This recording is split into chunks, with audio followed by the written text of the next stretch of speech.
से। और इसमें चेंजेस कैसे देखे हैं आपने? काफ़ी ज़्यादा चेंजेस हैं। पहले तो वो बिल्कुल भी रिटन में वर्क नहीं करता था। अब धीरे-धीरे वो एबीसी लिखना शुरू हो गया, 1 टू 25 तक लिख लेता है। ए टू ज़ेड कंप्लीट कर लिया उसने। 2 मंथ के अंदर-अंदर वो ये सारी चीज़ें कवर कर चुका है। और कितनी एज कितनी बच्चे की? 3 एंड हाफ ईयर। और घर में बाकी एक्टिविटी में भी पार्टिसिपेट कर रहा है? पहले नहीं था, अब काफ़ी ज़्यादा मतलब हो चुका है। मेन प्रॉब्लम ये है कि उसकी स्पीच नहीं है। मतलब बातें नहीं करता था पहले। अब उसको पता है कि कोई चीज़ माँगनी है तो वो बोलता है कि मुझे ये चीज़ चाहिए। पहले वो ये चीज़ नहीं करता था। तो थेरेपी के बाद काफी बेटर हुआ। काफ़ी ज़्यादा। अभी तो सबसे ज्यादा शोर भी उसी बच्चे का सुनने को मिल रहा है, सारी बातें भी सुनने को मिल रही है। वो कॉपी बहुत जल्दी करता है, बट वो अभी थोड़ा स्टे हो रहा है। अभी मैं ये नहीं बोल सकती हूँ कि 100% हो गया है, बट 30 to 40% वो चीज़ कवर कर चुका है 2 मंथ के अंदर-अंदर। हॉस्पिटल और डॉक्टर के सर्विसेज से सेटिस्फाइड हो? 100%। तो जो ऐसा आसपास कोई केस मिलता है, कुछ लोग कहते हैं कि टाइम के अकॉर्डिंग बच्चा चेंज हो जाएगा।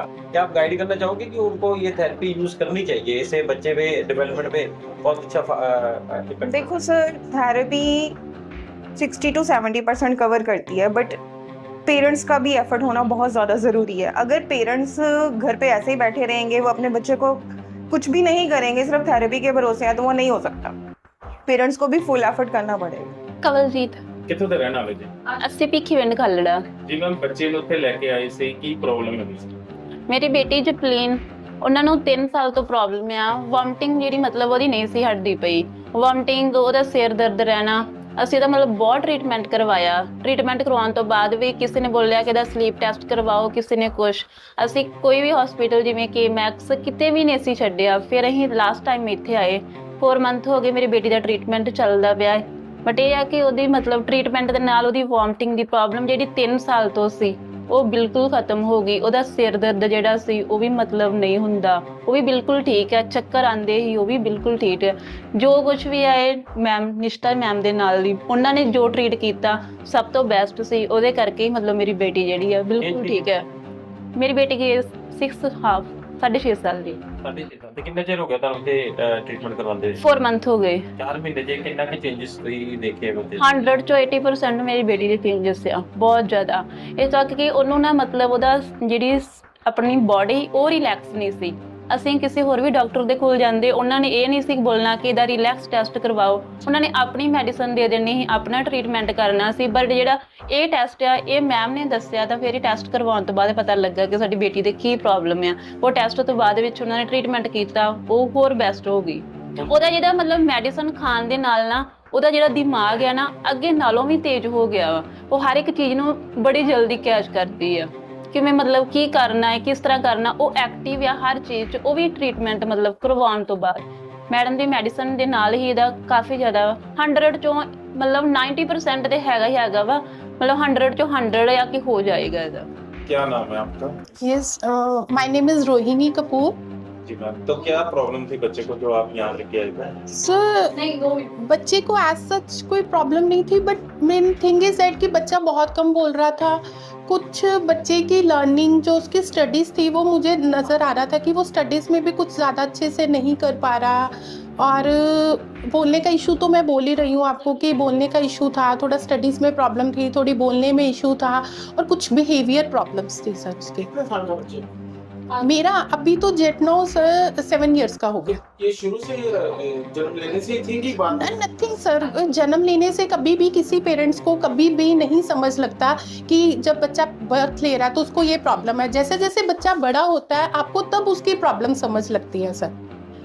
जन्म लेने में सब बच्चे सेम नॉर्मल नजर आते हैं। जब जब बच्चा बड़ा हो रहा है, उसकी ग्रोथ हो रही है, तब उसके बाद उसकी प्रॉब्लम समझ लगती है। कितनी एज में आपको पता लगा कि हाँ अभी ये प्रॉब्लम है? सर, एज सच मैंने आपको पहले बोला है कि it's not a problem sir. Special जब स्कूल जाना शुरू हुआ तब आपको पता लग गया? नहीं, उससे पहले इसका बोलने में थोड़ा सा इशू था। ये बोलता कम था। ये अपनी चाइनीज़ लैंग्वेज बहुत ज़्यादा यूज़ कर रहा था। जैसे हम लोग नॉर्मल कन्वर्सेशन करते हैं, ये नॉर्मल कन्वर्सेशन नहीं करता था। ये अपनी लैंग्वेज ज़्यादा यूज़ करता था। बच्चे थोड़ी सी तोतली ज़बान में बोलते हैं या कुछ वर्ड्स। तोतली सर एक अलग चीज़ है। ये मतलब अपनी वो मैं क्या बोलूँ, वो हमारी लैंग्वेज नहीं थी। अपनी लैंग्वेज ही पढ़ाई थी बच्चे ने अपनी लैंग्वेज।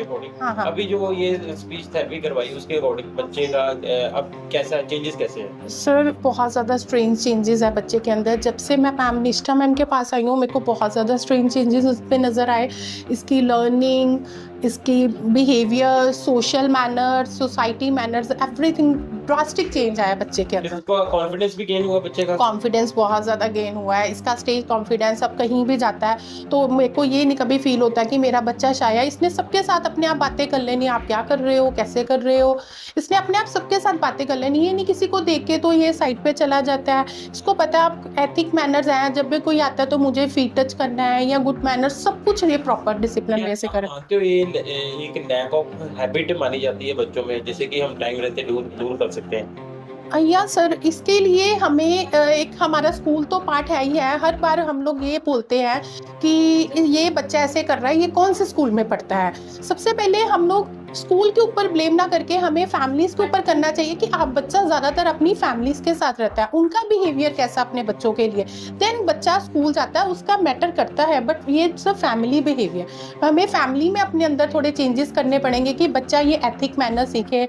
पेरेंट्स को और बड़ों को थोड़ा सा इन चीज़ों की तरफ देखें। क्या आपको लगता है बच्चे के साथ साथ पेरेंट्स को भी सीखने को मिलता है?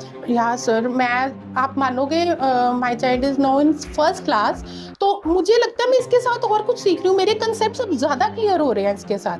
तो अब क्या आपको ग्रोथ नजर आ रही है सर बच्चे में तो sir I already told you कि बच्चे के अंदर बहुत ज़्यादा चेंजेस है। यानी जैसा नाम देवकी वैसा काम हो रहा है?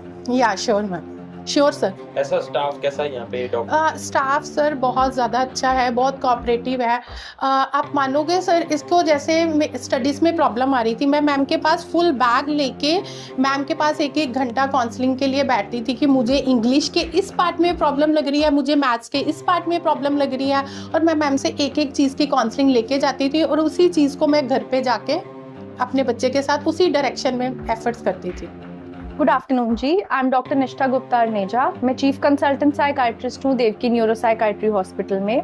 आज हमारे हॉस्पिटल में इवेंट हुआ जिसका नाम था छोटी आवाज़ बड़ी बात। छोटी आवाज़ क्योंकि ये बच्चों की मेंटल हेल्थ पे फोकस्ड है, और बड़ी बात क्योंकि हम ये समझते हैं कि हर बच्चे की आवाज़ एक बड़ी बात डिलीवर करती है। उसमें different techniques of parenting, ADHD, autism, speech therapy awareness और बच्चों की डेवलपमेंट स्किल्स के ऊपर हमने आज बात की और पेरेंट्स को उस चीज़ के बारे में बताया। कैसी प्रॉब्लम ज्यादा देखने को मिलती है बच्चों में, खासतौर पे आप शुरू से ट्रीट कर रहे हैं? देखो, आजकल के बच्चों में प्रॉब्लम्स दो चीज़ें जो सबसे बड़ी हैं। सबसे बड़ी प्रॉब्लम जो सबके बच्चे फेस करते हैं, स्क्रीन बच्चों के पास है, सबको पता है स्क्रीन बच्चों को नहीं देनी चाहिए, बट वो ली नहीं जाती। दूसरी जो टेम्पर टैंट्रम्स, गुस्सा बच्चों में आता है, वो प्रॉब्लम्स। कुछ और प्रॉब्लम्स जैसे अग्रेशन की प्रॉब्लम।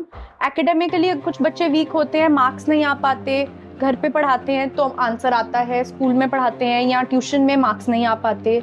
उसके अलावा घर में क्या क्या चेंजेस होनी चाहिए, डाइट बच्चों के लिए क्या इंपॉर्टेंट है क्या नहीं, डिफरेंट फैमिली मेंबर्स का पेरेंटिंग में क्या रोल है, ये सारी बातें एक पूरे कंप्लीट सेशन में हमने डिस्कस किया आज। ज्यादा फैक्टर होता है बच्चा जहाँ खास कर सबसे ज़्यादा देखिए ADHD और ऑटिज्म, जिसको हम डेवलपमेंटल डिले बोलते हैं, वो 0 to 7 ईयर्स के बच्चों में सबसे कॉमनली देखा जाता है।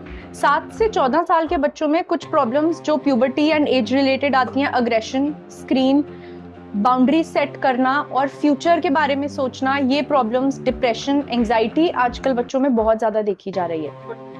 बच्चे से शुरू होता है कि बाद में पता लगता है इसके बारे में?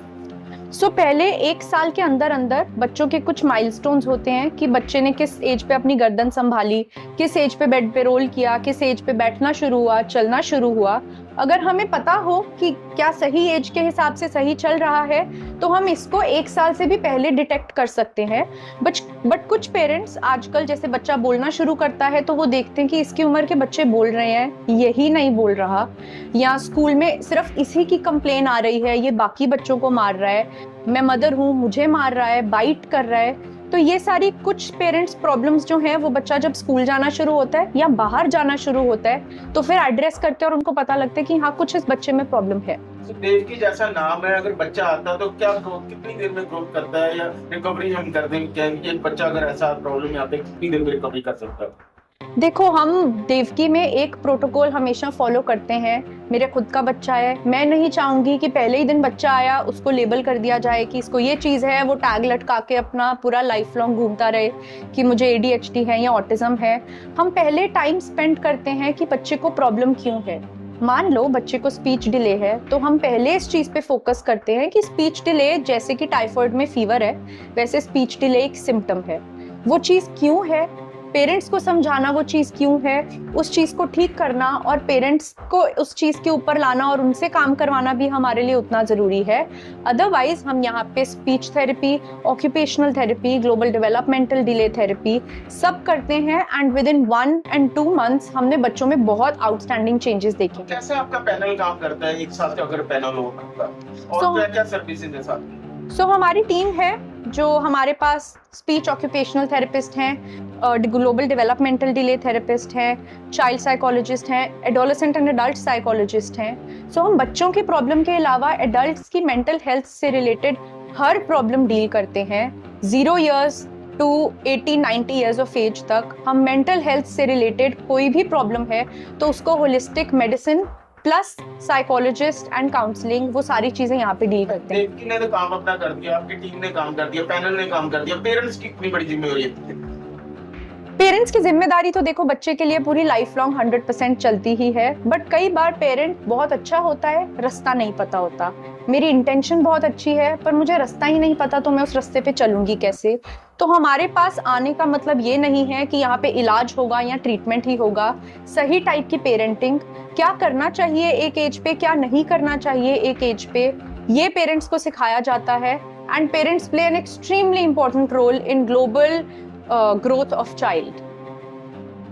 डेली में बच्चे को डिपेंड करता है बच्चे टू बच्चा। सबसे पहले हमारे लिए होता है कि बच्चे का सिटिंग स्पैन कैसे बढ़ाना है, क्योंकि कुछ पेरेंट्स आते हैं बच्चा बैठता ही नहीं है। सबसे पहले तो हम भी सिखाते हैं बैठना कैसे है। तो हर बच्चे को डेली 1 से 1.25 घंटा दिया जाता है यहाँ पे। बहुत इंपॉर्टेंट क्वेश्चन है कि पेरेंट्स दोनों वर्किंग होते हैं, फादर और मदर वर्किंग होते हैं, और इससे पहले ये माना गया था कि बच्चे के साथ 24 घंटे होना बहुत जरूरी है बच्चे की सही डेवलपमेंट के लिए। हम यहाँ पे, जब मैं आपको बोल रही हूँ हम पेरेंट्स को सही टेक्निक्स सिखाते हैं, हम उसमें एक बहुत इंपॉर्टेंट चीज सिखाते हैं कि 24 घंटे बच्चे के साथ होना उतना इम्पोर्टेंट नहीं है जितना इम्पोर्टेंट है जब आप बच्चे के साथ हो, 100% उस बच्चे के साथ हो। एक छोटा सा एग्जाम्पल, हम बच्चे के साथ बैठे हैं पर हम अपना फोन चला रहे हैं, क्या हम एक्चुअली बच्चे के साथ बैठे हैं? नहीं। सो कुछ चेंजेस हैं। अगर पेरेंट्स दोनों वर्किंग हैं, लाइफ बनानी है, बच्चा देख रहा है कि मेरे दोनों पेरेंट्स करियर ओरिएंटेड है, तो वो ये भी देख रहा है कि मुझे भी करियर के लिए काम करना है। स्पेशली जो लड़कियां हैं वो देख रही हैं मुझे करियर के लिए काम करना है। उस टाइम पे जितना टाइम दिन में 1 घंटा 1.5 घंटा आप बच्चे को देते हैं, वो क्वालिटी टाइम बच्चे को देना बहुत जरूरी है। 0 to 7 तो बता दिया कि 0 to 7 में ज्यादा इफेक्टेड होता है, लेकिन जब अडल्ट होता है या आफ्टर 8th क्लास के, जब बच्चा फ्यूचर के बारे में सोचता है, उसको लेकर भी डिप्रेशन होता है, कुछ होता है, वो क्या? जैसे कि हम कहते हैं मेंटल हेल्थ एक हमारी हेल्थ का ही पार्ट है। हर किसी को मेंटल हेल्थ के इश्यूज आ सकते हैं। तो 0 to 7 तक के इश्यूज तो हमने डिस्कस किए।